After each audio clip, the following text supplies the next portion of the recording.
मुबारक महफिल। मैं बताता हूं तुम्हें 100 साल पहले की एक कहानी जिसका नाम है गाजी इल्मुद्दीन। क्या नाम है? गाजी। बोले भाई, बोले बोले बोले। बहुत देर से बैठे हुए हैं, कोई भी काम हो तो आप कर लीजिएगा इंशाल्लाह। बातें भी चलती रहेंगी और काम भी हो जाएगा। मैं जबरदस्ती बात नहीं करता, 2-4 लोग काफी हैं माशाल्लाह मेरे लिए। ये नौजवान कमेटी के लोग काफी हैं, आप सब मोहब्बत से बोले क्या नाम है? गाजी इल्मुद्दीन। अभी हिंदुस्तान के जैसे हालात है ना, 100 साल पहले ऐसे हालात थे। तब हिंदुस्तान बटा नहीं था। ये मुल्तान हिंदुस्तान में, लाहौर हिंदुस्तान में, गोलरा शरीफ हिंदुस्तान में, ठट्टा शरीफ हिंदुस्तान में, कराची हिंदुस्तान में, ये इस्लामाबाद इसी हिंदुस्तान में, ये सारे बड़े शहर पड़ोसी मुल्क के सब हिंदुस्तान का हिस्सा थे। आज़ादी हुई में है तो मुल्क बटा और तकसीम हुआ और फिर एक मुल्क के 2 हिस्से हुए वगैरह वगैरह। जब ये मुल्क बटा नहीं था ना, उस वक्त एक दिन यही गाजी इल्मुद्दीन, नाम क्या है? गाजी इल्मुद्दीन। बच्चे याद रखेंगे इस कहानी को। गाजी इल्मुद्दीन अपने शहर के चौराहे से निकल रहा था। उसने क्या देखा? देखिए हुजूर उसके दिल में है, मोहम्मद रसूलुल्लाह। वो जो मोहम्मद अल्लाह के रसूल हैं वो ऐसों के दिलों में रहते हैं। ऐसों को आप आइडियल बनाएं इनको। ये खेल कूद ये तमाशा नहीं है, वरना बगैर इंसाफ के भाई मार दिए जाएंगे। कोई पुरसाने हाल ना होगा, हमारी औरतें बेवा रोती रहेंगी, बच्चे बिलखते रहेंगे, कोई पुरसाने हाल ना होगा। हुजूर की मोहब्बत को अपनी पहचान बनाए। इल्मुद्दीन कहता है भाई बात क्या है? आज पूरे शहर के लोग इस तरफ जा रहे हैं। तो किसी ने कहा ऐ इल्मुद्दीन, अभी कुछ महीना पहले एक शख्स ने हुजूर को गालियां दी हैं। सुने भाई, अल्लाह के नबी सल्लल्लाहु अलैहि वसल्लम को बुरा भला कहा है, बड़ी गालियां दी हैं, हुजूर को बड़ी तौहीन की है। बोले हाँ, वो कौन जालिम है? उसका नाम लिया, मेरी जबान पर उसका नाम है, मैं देना नहीं चाहता। तो कहा फिर कहा ये ब्रिटिश गवर्नमेंट का दौर है, आज उसकी पेशी होने वाली है, आज उसकी तारीख है। ये सारी भीड़ उसी को देखने के लिए उसी कोर्ट में सुनवाई के लिए जा रही है। गाजी इल्मुद्दीन ने एक जुमला कहा, अफसोस जिसने हुजूर को गालियां दी अब तक जिंदा कैसे है, अब तक वो जमीन पर जिंदा कैसे है। गाजी वापस आ गया, घर चला गया और घर वापस आने के बाद उसने एक चाकू लिया। चाकू लेने के बाद उसे छुपा लिया। अंग्रेजों का दौर था, सख्तियां बहुत ज्यादा थी, कानून नाफिज था। आकर के चुपचाप बचते बचाते हुए उसी सुनवाई करने वाली महफिल में बैठ गया। अचानक हंगामा हुआ, वो आ गया, वो आ गया, वो आ गया, जिसने हुजूर को गालियां दी है, जिसने हुजूर की तौहीन की है। अचानक पुलिस कटघरे में उसे लाया गया और कस्टडी में लाया गया और फिर उसे रूल के मुताबिक उस मुक़य्यद कटहरे में लाके खड़ा कर दिया गया, जहां अपनी सफाई के लिए वकील उससे जिरह करता है, मुजरिम बात से बातें की जाती हैं। जब गाजी इल्मुद्दीन ने कहा यही वही इंसान है जिसने हुजूर की तौहीन की है, अभी किसी के माथे पर हरकत भी नहीं होगी, वजह वो ईमान कमजोर, वो ताल्लुक़े कल्बी व रूही व जिस्मी हुजूर से टूट चुका है, बराए नाम मुसलमान रह गए। ऐलान हो रहा है कि खत्म कर दो इनको, 35 करोड़ खत्म कर दो। ये जमीन पर बोझ है, हिंदुस्तान के लिए नासूर है। अल्लाह अकबर, अल्लाह अकबर। यार इस मुल्क को हुजूर की मोहब्बत से आबाद करो, मोहब्बतें आम करो। सुने मोहब्बत किसे कहते हैं? हुजूर की। गाजी इल्मुद्दीन अपनी कुर्सी से उठ खड़ा, हुजूर के नाम के नारे लगाए, टेबल से दूसरे टेबल पे, और पहुंच करके उस मुजरिम की गर्दन को उसके सर से अलग कर दिया। हंगामा, पुलिस ने उसे गिरफ्तार कर लिया गया, गाजी गिरफ्तार कर लिया गया। हंगामा पूरे मुल्क हिंदुस्तान में। गाजी ने उसे मारा जिसने हुजूर की तौहीन की, गाजी ने उसे मारा जिसने हुजूर की तौहीन की। अंग्रेज फौज गाजी को फांसी दे के मानेगी, क्योंकि अंग्रेज उसूल पसंद होता है, कानून का बड़ा पालन करता है। अल्लाह अकबर। मालूम है क्या हुआ? गाजी इल्मुद्दीन के मोहल्ले के बच्चे एक झोला लेकर के चंदा कर रहे हैं। ये बच्चे छोटे छोटे इन उम्रों बच्चे गाजी इल्मुद्दीन की रिहाई के लिए। ऐ माँ बहनों, जिससे जो कुछ हो सके गाजी की रिहाई के लिए 2 पैसे, गाजी की रिहाई के लिए 4 पैसे दे। वो चंदा करते करते गाजी इल्मुद्दीन के दरवाजे पर आ गए। बीवी ने अपने शौहर का नाम सुना तो निकल के दरवाजे पर आ गई। बच्चों को देखा, बेटे क्या कर रहे हो? तो बच्चे बोले कि आपाजान हम गाजी इल्मुद्दीन की रिहाई के लिए चंदा कर रहे हैं, ताकि वकीलों को पैसे देकर के केस मजबूती से लड़ा जाए और गाजी की रिहाई हो जाए। गाजी इल्मुद्दीन की बीवी रोने लगी और अपने कान की बाली निकाल करके झोले में डाल दी और कहा, ऐ मेरे बच्चों, अल्लाह तुम्हें सलामत रखे। तुम मेरे सुहाग को बचाना चाहते हो, तुम मेरे शौहर को बचाना चाहते हो, तुम मेरे सर के सरताज को सलामत रखना चाहते हो। बच्चे बहुत बहुत मुबारक हो। इतना कहना था, पीछे से गाजी इल्मुद्दीन की माँ आ गई। माँ ने कहा बेटी क्या कर रही है? तो गाजी की बीवी बहू ने कहा अम्मी जान ये बच्चे मेरे शौहर की रिहाई के लिए चंदा कर रहे हैं, मैंने कान की बाली निकाल के इनकी झोले में डाल दी है। अरे माँ अगर कुछ हो सके तो आप भी दुआओं के सिक्के डाल दो। गाजी इल्मुद्दीन की माँ ने कहा बेटी ये सोने की बाली वापस ले ले और बच्चों जहाँ जहाँ से चंदे किए हैं वापस ले जाओ। तुम्हें पता नहीं मैंने अपने बच्चे को दरूद पढ़ा पढ़ा के पाला है, मैंने अपने बच्चे को दरूद पढ़ पढ़ के दूध पिलाया है, मैंने अपने बच्चे को अपनी गोद से ही आशिक रसूल बनाया है। मैं तो चाहती हूँ कि मेरा बच्चा हुजूर के नाम पर कुर्बान कर दिया। मैदान मैशर में ऐ मेरी बहू बेटी तुझे शहीद की बीवी कह के बुलाया जाए और मुझे शहीद की माँ कह के बुलाया जाए। खबरदार बच्चों जो मेरे बेटे की रिहाई के लिए चंदा किया था।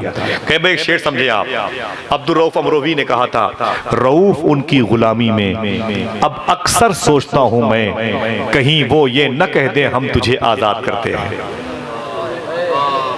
बहुत बड़ी बात है, कहीं वो ये न कह दे हम तुझे आजाद करते हैं।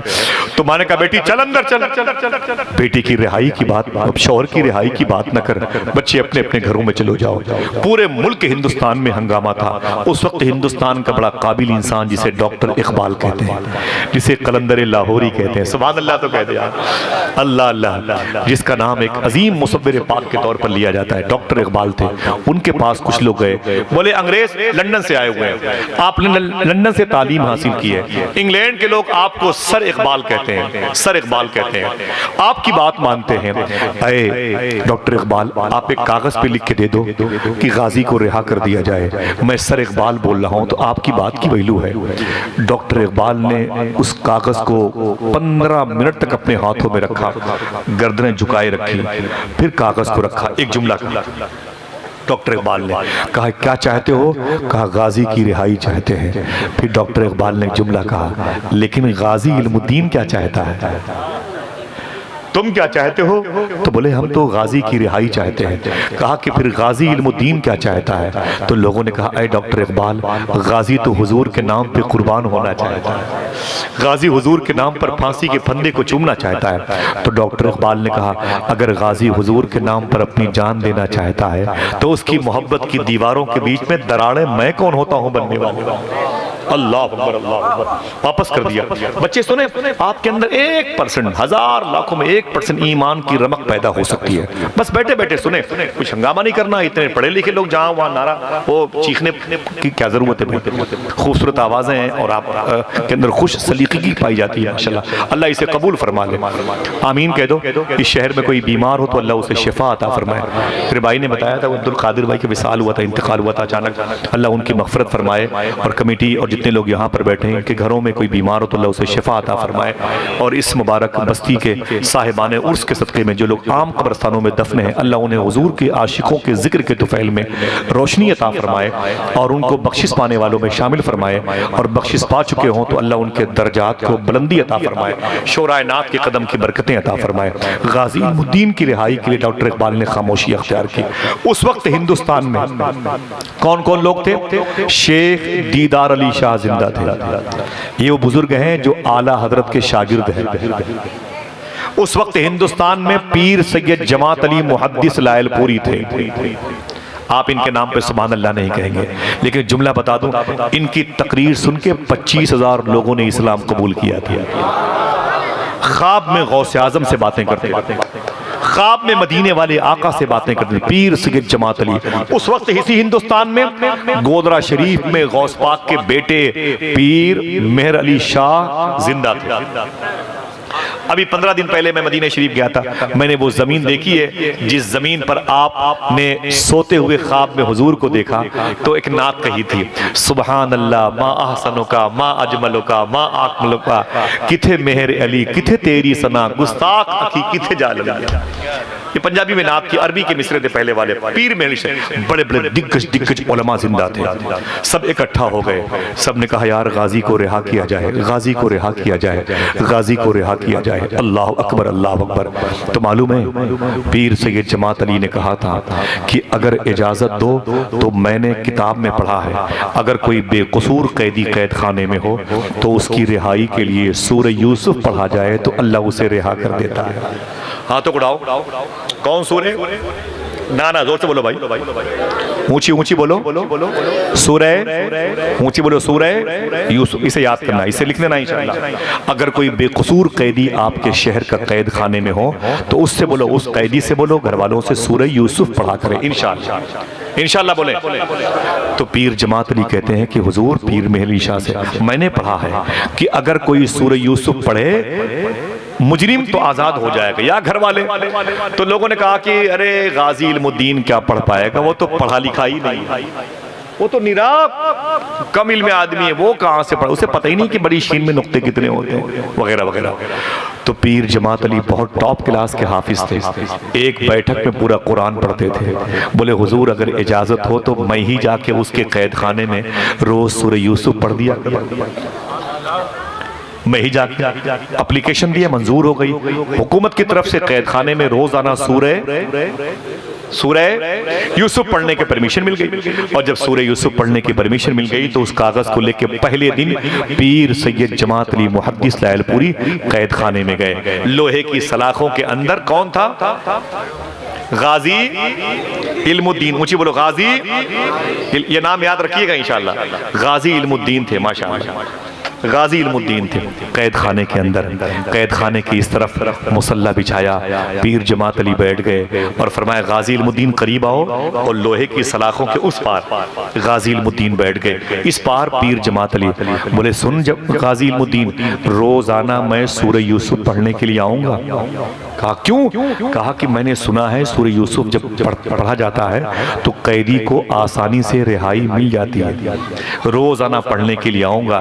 तो गाजी इल्मुद्दीन ने जेल की सलाखों के अंदर से हाथ जोड़ लिए, फरमाया हुजूर, मेरी रिहाई के लिए पढ़ने की नियत करके मत आना, मैं हुजूर के नाम पर अपनी जान देना चाहता हूँ। अल्लाह अकबर, अल्लाह अकबर। कुरान पढ़ने की नियत से आइएगा, मैं सुनूंगा इंशाअल्लाह। मेरी रिहाई की बात ना करे, रऊफ उनकी गुलामी में। अब अक्सर सोचता हूं मैं, कहीं वो ये न कह दें हम तुझे आजाद करते हैं। अल्लाह अल्लाह अल्लाह। गाजी इल्मुद्दीन कहते हैं हुजूर आप पढ़े। पीर जमात अली ने पढ़ना शुरू किया सूरह यूसुफ। गाजी इल्मुद्दीन जेल की सलाखों के अंदर बैठे थे, सुन रहे थे। एक दिन मुकम्मल हो गया, मुसल्ला उठाया गाजी इल्मुद्दीन के सामने से, पीर जमात अली वापस आए। बात समझ रहे हैं? बस 2-3 मिनट में कहानी खत्म है। जब वापस आए तो दूसरे दिन जैसे ही पीर जमात अली मुहद्दिस लायलपुरी ने भाईजान देखे मुसल्ला बिछाया और गाजी करीब आया, कहा मैं पढ़ूं सूरह यूसुफ? कहा पढ़े हुजूर। जैसे पढ़ना शुरू किया, किसके सामने? गाजी इल्मुद्दीन के सामने, जो कुरान पढ़ा लिखा नहीं था, उसके सामने जैसे पढ़ना शुरू किया, अचानक धोखे से या गलती से पीर जमात अली ने कहीं जबर को जेर पढ़ दिया,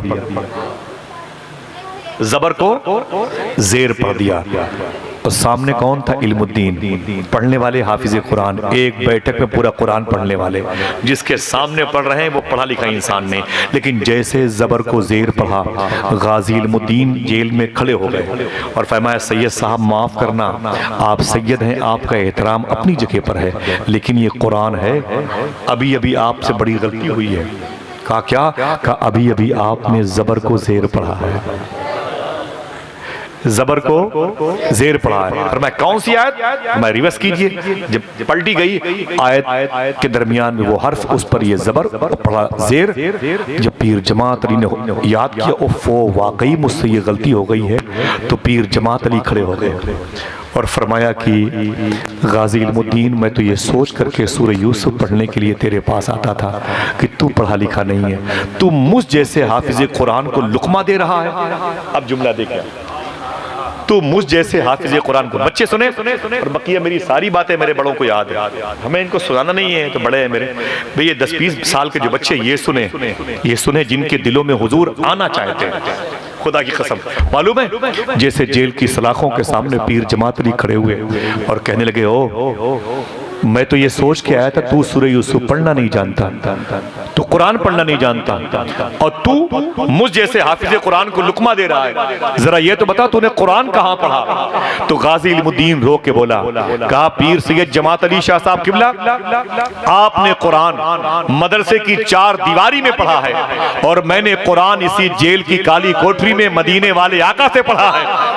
नारे तकबीर, नारे रिसालत, नारे रिसालत, जश्न ईद मिलादुन नबी, अज़मते मुस्तफा, शाने मुस्तफा, फैजान सरकार गौसे आजम। वाह वाह वाह, अल्लाह सुभान अल्लाह, बहुत खूब। मैंने कुरान इसी जेल की काली कोठरी में हुजूर से पढ़ा। इतना सुना तो पीर जमात अली रोने लगे और मुसल्ला उठाया, बोले उसे क्या कुरान सुनाऊं जिसने हुजूर से कुरान सुना हो, उसे क्या कुरान पढ़ाऊं जिसने हुजूर से कुरान सीखा हो।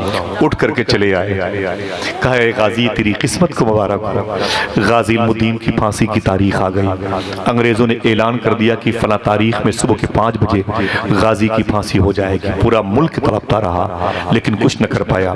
गाजी की मर्जी थी मैं फांसी के फंदे पे जाऊं, हुजूर के नाम की मोहब्बत के नारे लगाऊं और बताऊं दुनिया वालों को हुजूर के आशिक मौत से नहीं डरते। अल्लाह अकबर। जब मालूम है फांसी की तारीख आई, आज सुबह को 5 बजे फांसी हो जाएगी, 5 बजे सुबह को फांसी हो जाएगी। और फांसी जब हो जाएगी गाजी इल्मुद्दीन को, तो मालूम है क्या हुआ? रात के 3 बजे जेलर टॉर्च लेकर के जब गाजी इल्मुद्दीन के कमरे में आया चेक करने के लिए, देखें गाजी बेहोश तो नहीं हुआ। 2 घंटे के बाद उसको फांसी है। क्या कर रो रहा है, तड़प रहा है, चीख रहा है। जब उसने टार्च रोशन किया, टार्च उसने रोशन किया, जब रोशन किया ना तो क्या देखा कि गाजी इल्मुद्दीन की काली कोठरी तो है लेकिन गाजी इल्मुद्दीन नहीं है। काली कोठरी है लेकिन गाजी नहीं है। गाजी आवाज दी, आवाज नहीं आई। गाजी आवाज दी, आवाज नहीं आई। जोर से बोला, आवाज नहीं आई। परेशान सीटी बजाई तो दीगर पुलिस वाले आ गए लाठियां लेके, बोले चेक करो गाजी कहीं छुपा हुआ है। और फिर हंगामा, कई बेकसूर कैदियों को मारा गया। सबने कहा मुझे क्या मालूम, वो जेल की काली कोठरी में तो गाजी इल्मुद्दीन थे, बाहर सिक्योरिटी है, बड़े बड़े ताले लगे हुए हैं, गाजी कहाँ चला गया? 1 घंटे तक लोग परेशान थे और उस जेल से गाजी गायब। ये 100 साल पहले की मोहब्बत भरी दास्तान है। अगर हुजूर की मोहब्बत किसी के दिल में होती है तो उसको तो कुस्तुनतनिया की दीवार भी, चाइना की दीवार भी नहीं रोक सकती है। समझे? कहानी जब समझ में आएगी तब आपको एहसास हो जाएगा। अल्लाह देखिए हुजूर किसे उसके दिल में है, वो नजर आ रहा है। गाजी इल्मुद्दीन की काली कोठरी है और गाजी गायब। 1 घंटे तक मुस्तकिल पूरी टीम ढूंढती रही, रोते रहे लोग। 100 से ज्यादा पुलिस वालों को कल सस्पेंड किया जाएगा। अंग्रेज किसी को छोड़ेंगे नहीं।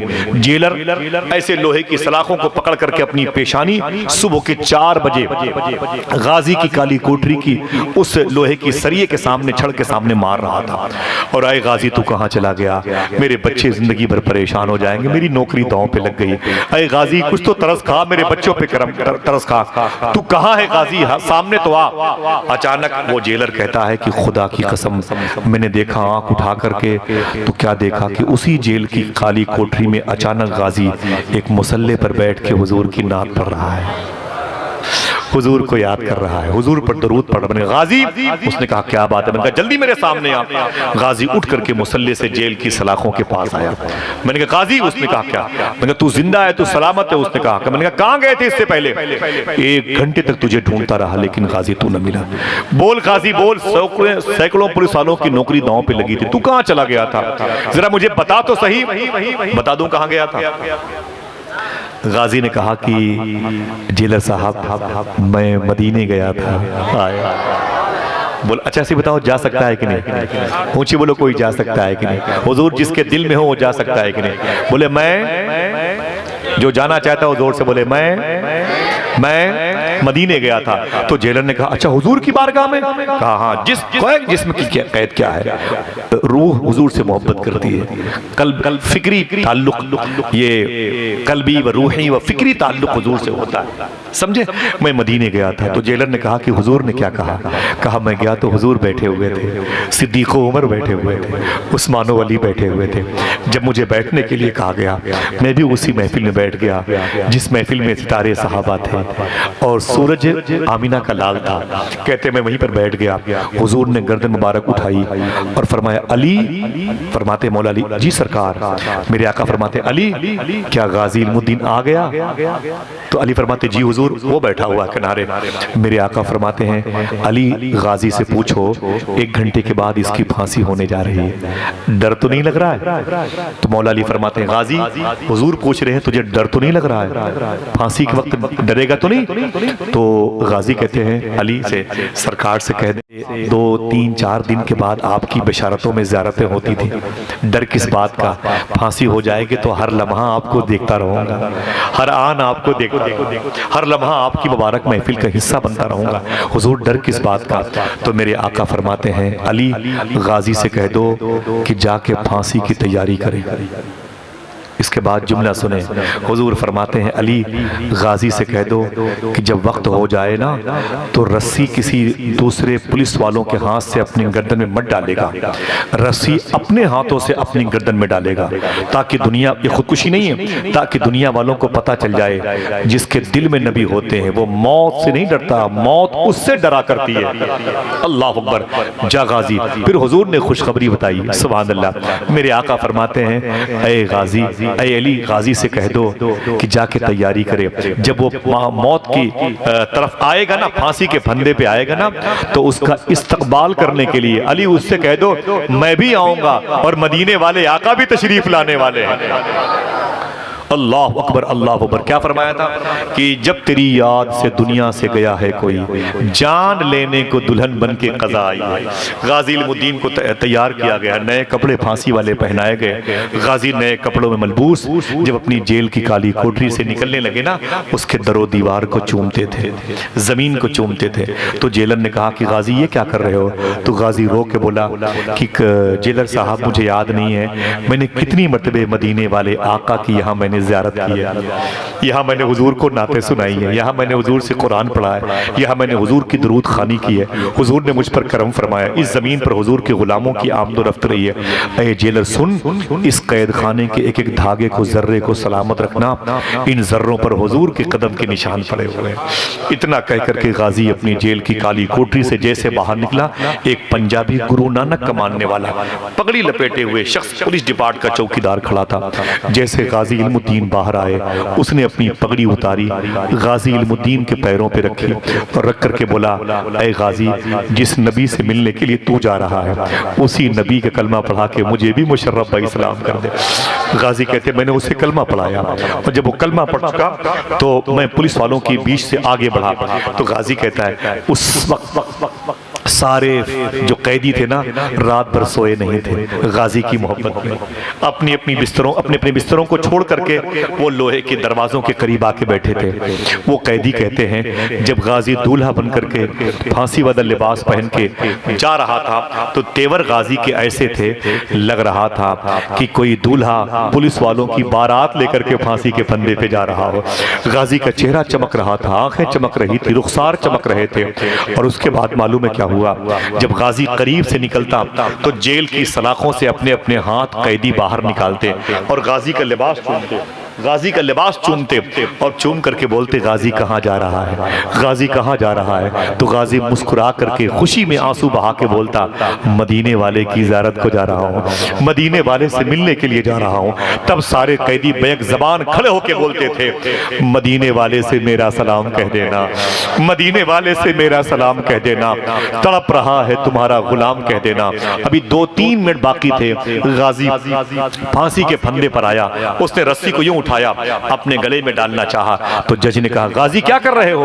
अभी 3 मिनट बाकी है, मैं घड़ी देख रहा हूं। गाजी ने कहा जज साहब आप घड़ी देख रहे हैं, मैं सामने आमीना के लाल को मुस्कुराते हुए देख रहा हूं, सरकाराने सिद्दीको उमर उस्मानो अली को देख रहा हूं। क्या मतलब? जब तेरी याद से दुनिया से गया है कोई, जान लेने को दुल्हन बन के कज़ा आई है। वो गाजी इल्मुद्दीन फांसी के फंदे पर झूला और फिर हिंदुस्तान की तारीख का सबसे बड़ा जनाजा रखा गया और सबसे बड़ी भीड़ जमा हो गई। नमाज जनाजा पढ़ाने की नौबत आई तो डॉक्टर इकबाल परेशान थे, कौन पढ़ाए? बड़े बड़े दिग्गज उलमा, फुकहा, फकीहाने हरम, मुहद्दिसीन जमा हैं। अचानक डॉक्टर इकबाल ने शेख दीदार अली का हाथ पकड़ा जो आला हजरत के शागिर्द थे। सुभान अल्लाह। वाला हजरत जिन्होंने जिंदगी में वारिस पाक की मोहब्बत का ऐलान भी किया है, अहले बैत की मोहब्बत का ऐलान किया, गुलामी का ऐलान किया। काश वो मोहब्बत हमारे दिल में पैदा हो जाए। समझ रहे हैं? आपने हाथ पकड़ा डॉक्टर इकबाल ने दीदार अली शाह का, फरमाया ऐ शेख दीदार अली, फरमाया क्या बात है? कहा सुने हजारों उलमा औलिया हैं, लेकिन गाजी की नमाज जनाजा आप पढ़ाइए, आप पढ़ाइए। कहा नहीं नहीं मैं नहीं पढ़ाऊंगा, मैं बहुत छोटे कम इंसान में शामिल हूं और ये बहुत बड़ी शख्सियत का जनाजा है, मुझे क्यों बुला रहे हैं? तब डॉक्टर इकबाल ने कहा था ये आशिक रसूल का जनाजा है, मैं चाहता हूं आशिक रसूल की नमाज जनाजा वही पढ़ाए जिसने बरेली के आशिक रसूल की ज़ियारत की हो। हाय हाय हाय अल्लाह। मालूम है, बस बात खत्म, मुझे इजाजत दीजिए। जैसे ही मुसल्ले पर खड़े हुए गाजी इल्मुद्दीन के नमाज जनाजा पढ़ाने के लिए शेख दीदार अली शाह अल्लाह अकबर कहना चाहते थे, जमीन पर गिर पड़े। लोगों ने पानी के छींटे मारे, खड़ा किया शेख दीदार अली को, अपनी पगड़ियां उतारी शेख दीदार ने और गाजी इल्मुद्दीन के पास गए, उसके कफन को खोला पैरों के पास, उसके तलवे को चूमने लगे और अपनी पगड़ी गाजी इल्मुद्दीन के पैरों से मस करने लगे और मस करके फिर अपनी पगड़ी पहनी और सलाम किया गाजी इल्मुद्दीन को। सलाम करने के बाद रो के बोले शेख दीदार अली शाह, ऐ गाजी इल्मुद्दीन तेरी किस्मत को सलाम, तेरी माँ के उस मुबारक शिकम को सलाम जहां तूने 9 महीने अपने आप को रखा है, तेरे उस कबीले और खानदान को सलाम। ऐ गाजी तेरी सीने में जो हुजूर की मोहब्बत है उसको सलाम। गाजी सुन, पूरी जिंदगी मेरी गुजर गई कुरान पढ़ते और पढ़ाते हुए, हदीस शरीफ पढ़ते और पढ़ाते हुए, मैंने कभी हुजूर को नहीं देखा। ऐ गाजी सुन, आज जब मैंने तेरे जनाजे की नमाज पढ़ाने के लिए मुसल्ले पर आया, लोग समझते हैं गर्मी की वजह से मैं गिर गया, ना ना ना ना, मैंने पूरी जिंदगी कुरान पढ़ा पढ़ाया, हदीस पढ़ी पढ़ाई, लेकिन कभी हुजूर को नहीं देखा। आज जब मैं जनाजे की नमाज पढ़ाने के लिए मुसल्ले पर आया तो खुदा की कसम गाजी आकाए नामदार तेरे जनाजे के करीब खड़े होकर मुस्कुरा रहे थे। अल्लाह तेरी वजह से, ये तेरे कदमों की बरकत है कि आज मैंने आमिना के लाल के चेहरे को देख लिया है। जब तेरी याद से दुनिया से गया है कोई, जान लेने को दुल्हन बन के खजाई है। ये हुजूर की वो मोहब्बत थी जब किसी के सीने में होती है, तो जब वो किसी गली से गुजरता है तो लोग कहते हैं वो जो मोहम्मद मक्के शरीफ में पैदा हुए, मदीने शरीफ में हैं, जिनको रिसालत का अजीम शान रसूलों का सरदार कहा गया, वो जो मोहम्मद अल्लाह के रसूल हैं, वो इन्हीं जैसों के दिलों में हैं। अल्लाह वही हमारा दिल बना दे जो गीबत से पाक हो जाए, आमीन कह दो। जो हसद से पाक हो जाए, जो गरीब नवाजी करने वाला हो, जो यतीम नवाजी करने वाला हो। सरकार मस्तान शाह और सरकार गैबी शाह वारसी, इन दिगर बुजुर्गों को, दिगर जो मशाइख किराम, हुजूर शेख तैयब शाह रहमतुल्लाह तआला के चौखटे नूर भी है, और जो तमाम तर मशाइख किराम जो ज़ाहिर व बातिन हैं, अल्लाह उनके फयूज़ व बरक़ात से इस मुबारक मजलिस को कबूल फरमा ले। जितने बच्चे जवानों बुजुर्गों ने इसके लिए मेहनत शाक़ा की है, अल्लाह उनकी मेहनत को कबूल फरमा ले। इजाज़त दीजिएगा, जरा मोहब्बत के साथ कलमा पढ़ लें, ला इलाहा इल्लल्लाहु मुहम्मदुर रसूलुल्लाह सल्लल्लाहु अलैहि वसल्लम, अस्तगफिरुल्लाह कुल्ल ज़ुनूबी या सत्तार या गफ़्फ़ार।